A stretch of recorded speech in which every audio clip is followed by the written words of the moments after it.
پاؤں کا یہ نشان 5 فٹ اور 11 انچ ہے جو کہ پتھر کے اوپر نقش ہے۔ اس کے بارے میں تمام مذاہب والے اپنے عقیدے کے مطابق ملکیت کا دعویٰ کرتے ہیں۔ کچھ اسے آدم کی چوٹھی، کچھ اسے سری پاڈا یعنی مقدس پاؤں کا نشان سے مانتے ہیں۔ ہندو اسے شیو، پرتگال کی روایتی عیسائی اسے سینٹ تھامس، جبکہ مسلمان اور عیسائی اسے حضرت آدم علیہ السلام کا نقش قدم مانتے ہیں۔ لیکن یہ بات زیر غور ہے کہ اہل عقائد اور منکر سب اس پہاڑی اور اس مقام کو مقدس اور عزت کی نگاہ سے دیکھتے ہیں۔ پوری دنیا سے زائرین جنوری سے اپریل کے درمیان یہاں کی زیارت کرتے ہیں۔ حضرت صدی رحمۃ اللہ علیہ فرماتے ہیں کہ جب حضرت آدم علیہ السلام ہند میں اترے تو ان کے ساتھ حجر اسود بھی تھا اور کچھ پتے بھی جنت سے لائے اور ان کو سرزمین ہند میں پھیلا دیا۔ اسی وجہ سے ہندوستان کی سرزمین پر خوشبودار درخت پیدا ہوئے۔ حضرت ابو موسیٰ اشعری رحمۃ اللہ علیہ فرماتے ہیں کہ جب آدم علیہ السلام جنت سے زمین کی طرف اتارے گئے تو اللہ تعالیٰ نے ان کو ہر قسم کا فن سکھلا دیا اور کچھ جنت کے پھل بھی ان کو دے دیے۔ بس یہ جو پھل ہم کھا رہے ہیں یہ جنت ہی کے پھل ہیں، لیکن فرق اتنا ہے کہ جنت کے پھل خراب اور گلتے سڑتے نہیں اور ہمارے دنیا کے پھل اس کے متضاد ہیں۔ روایت ہے کہ ابھی حضرت آدم علیہ السلام کا پیر ہند کی پہاڑی کی چوٹھی پر تھا جبکہ ان کا سر آسمان پر ہی تھا۔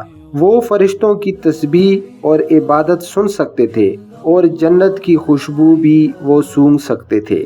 اس لیے اللہ تعالیٰ نے جبرائیل فرشتے کو بھیجا جس نے آدم علیہ السلام کے سر پر ہاتھ رکھا اور نیچے کو دبایا، جس سے وہ اتنے چھوٹے ہو گئے کہ وہ نہ تو فرشتوں کی تسبیح اور عبادت سن سکتے تھے اور نہ جنت کی خوشبو ان تک پہنچ پا رہی تھی۔ کہتے ہیں کہ اس پر حضرت آدم علیہ السلام بہت زیادہ غمگین ہو گئے۔ لیکن اگر اس روایت کو حدیث نبی صلی اللہ علیہ وآلہ وسلم کی روشنی میں دیکھا جائے تو شبہات پیدا ہوتے ہیں، کیونکہ حدیث نبی صلی اللہ علیہ وآلہ وسلم کا مفہوم ہے کہ جب اللہ تعالیٰ نے حضرت آدم علیہ السلام کو پیدا فرمایا تو ان کا قد لمبائی میں 60 ہاتھ تھا اور چوڑائی میں 7 ہاتھ تھا۔ پھر فرمایا جاؤ فرشتوں کے اس گروہ پر سلام کہو اور غور سے سنو، جو جواب دے وہ تیرا اور تیری اولاد کا آپس میں تحفہ ہے۔ پس آدم علیہ السلام نے جا کر کہا السلام علیکم، تو فرشتوں نے جواب دیا وعلیکم السلام ورحمۃ اللہ۔ فرشتوں نے ورحمۃ اللہ کے لفظ زیادہ بولے۔ پھر فرمایا سب مخلوق بہشت میں آدم کی صورت میں داخل ہوگی اور اس وقت سے لے کر آج تک ابن آدم کی قد میں کمی کی جا رہی ہے۔ حضرت حسن رضی اللہ تعالی عنہ سے روایت ہے کہ اللہ تعالیٰ نے حضرت حوا علیہ السلام کو جدہ میں اتارا، جبکہ حضرت ابن عمر رضی اللہ تعالی عنہ فرماتے ہیں کہ حضرت حوا علیہ السلام کو مروہ پہاڑی پر اتارا گیا تھا۔ لیکن مورخین اس بات پر متفق ہیں کہ حضرت حوا علیہ السلام کو جدہ میں اتارا گیا تھا۔ شام کے بارے میں مورخین میں اختلاف پایا جاتا ہے۔ حضرت حسن رضی اللہ تعالی عنہ کے مطابق شام کو ایران کے شہر اصفہان میں چھوڑ دیا گیا تھا۔ بعض مورخین کے مطابق اسے فلسطین کے نزدیک بسیان میں اتارا گیا تھا، جبکہ ابلیس کے بارے میں مورخین لکھتے ہیں کہ چونکہ ابلیس لطیف جسم کا حامل تھا اس لیے اس کی جگہ کا کوئی تعین نہیں۔ حضرت حسن رضی اللہ تعالی عنہ کے مطابق ابلیس کو عراق کے شہر بصرہ سے چند میل کے فاصلے پر دستمان میں اتارا گیا تھا۔ مور کے بارے میں روایت ہے کہ اسے افریقہ کی سرزمین یا کابل میں اتارا گیا تھا۔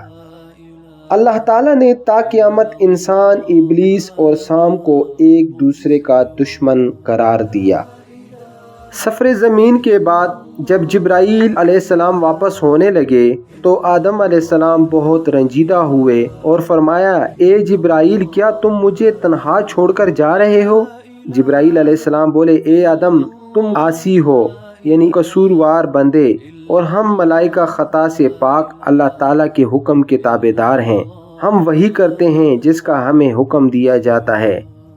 یہ کہہ کر جبرائیل علیہ السلام نظروں سے غائب ہو گئے اور حضرت آدم علیہ السلام کا غم مزید بڑھ گیا اور زمین سے مٹھیاں بھر بھر کر ریت اٹھاتے اور اپنے منہ پر ملتے اور کہتے، یا الہی، تیرے فرشتے جبرائیل نے بھی مجھے تنہا چھوڑ دیا، تو مجھے ضائع مت کرنا۔ اہل کتاب کی روایت کے مطابق آپ کوہ سرندیب کی سرزمین پر منہ رکھے 300 سال تک روتے رہے اور آپ علیہ السلام کی آنکھوں سے نکلے ہوئے آنسو سے کوہ سرندیب پر چشمے جاری ہو گئے۔ کہا جاتا ہے کہ وہ چشمے ایسے رواں اور گہرے تھے کہ ان میں کشتی چل سکتی تھی۔ یہ بھی روایت ہے کہ آدم علیہ السلام کو اتنا رنج اور افسوس تھا کہ زانوں پر ہاتھ مارتے مارتے ہتھیلیوں اور زانوں کا گوشت ختم ہو گیا اور صرف ہڈیاں ہی باقی رہ گئی تھیں۔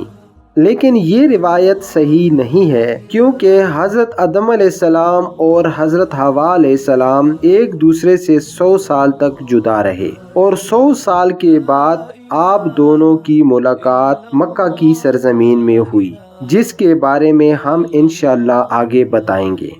200 سال تک اللہ تعالیٰ کی قربت سے دوری اور نعمتوں کے زائل ہونے پر روتے رہے اور 300 سال میں ایک مرتبہ بھی ندامت کی وجہ سے آسمان کی طرف نظر نہ اٹھائی تھی۔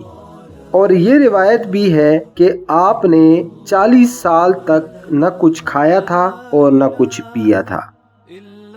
مورخین لکھتے ہیں کہ حضرت آدم علیہ السلام اتنا روئے تھے کہ پرندے حضرت آدم علیہ السلام کی آنکھوں سے نکلنے والے آنسوؤں کو پیتے اور آپس میں کہتے کہ اس سے بہتر میٹھا پانی آج تک نہیں پیا تھا۔